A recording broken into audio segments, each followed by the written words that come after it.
I never thought my life would be reduced to numbers on a bank statement and a name scribbled on loan papers I never signed. But that's how it all began, quietly, deceptively, with something as simple as a conversation about dreams.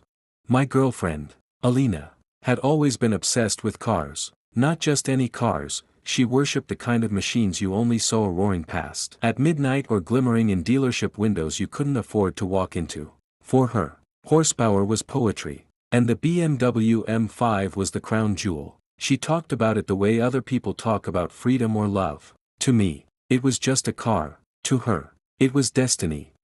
I remember the night it first became more than idle talk. We were sitting on the balcony of her apartment, cheap wine in paper cups, the summer air heavy with the sound of distant traffic. She leaned against the railing, eyes glowing with the kind of hunger you can't fake.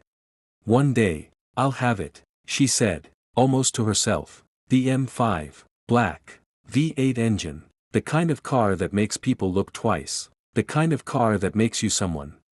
I laughed because it seemed impossible. She was 24, working a job she hated, and I was no better, scraping by with a paycheck that barely covered rent and groceries. Owning a car like that wasn't just out of reach, it was out of orbit. "You mean we'll have it?" I corrected, trying to be romantic. She smiled, kissed me, and for a moment, I let myself believe it could be true. But dreams have a way of mutating when desire meets desperation. The weeks that followed were ordinary on the surface. We cooked pasta in her tiny kitchen, argued about what to watch on Netflix, shared cigarettes on the balcony when the night stretched too long. But beneath it, I started noticing things: phone calls she'd take in another room, excuses about late shifts that didn't quite add up, a kind of restlessness in her, like she was already halfway somewhere else. One Saturday morning, she showed up at my place with a grin stretched too wide, her eyes brighter than usual. "Come on," she said, grabbing my hand, "I've got a surprise." We walked for half an hour until we reached the BMW dealership on the edge of town. My stomach tightened as soon as I realized where she was taking me. She pushed through the glass doors like she belonged there, like the polished floors and chrome accents were part of her natural habitat. And then I saw it, the car, sleek, black, gleaming under the showroom lights like a predator at rest. Alina's breath caught. She touched the hood as though it were alive. "Isn't it beautiful?" she whispered. It was, but beauty has a price, and I knew ours couldn't cover it. The salesman appeared, all smiles and handshakes, and before I knew it, we were sitting inside, the leather seat swallowing us whole, the faint smell of newness filling my lungs. Alina ran her fingers over the steering wheel like she was tracing a lover's face.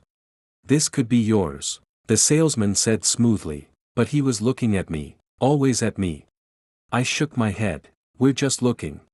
But Alina's eyes told a different story. They weren't just looking, they were planning.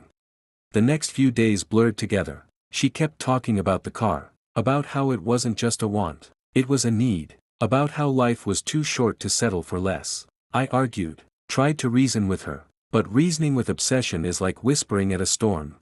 "You don't understand," she snapped one night. "This isn't just about a car, it's about who I am. I'm not meant for buses and secondhand junk, I'm meant for more, and if you loved me, you'd want that for me too." I loved her. God help me, I did, but love wasn't enough to conjure up the kind of money that could buy an M5. Or so I thought. It wasn't until weeks later that I learned the truth. She hadn't been waiting. She hadn't been dreaming. She had already acted.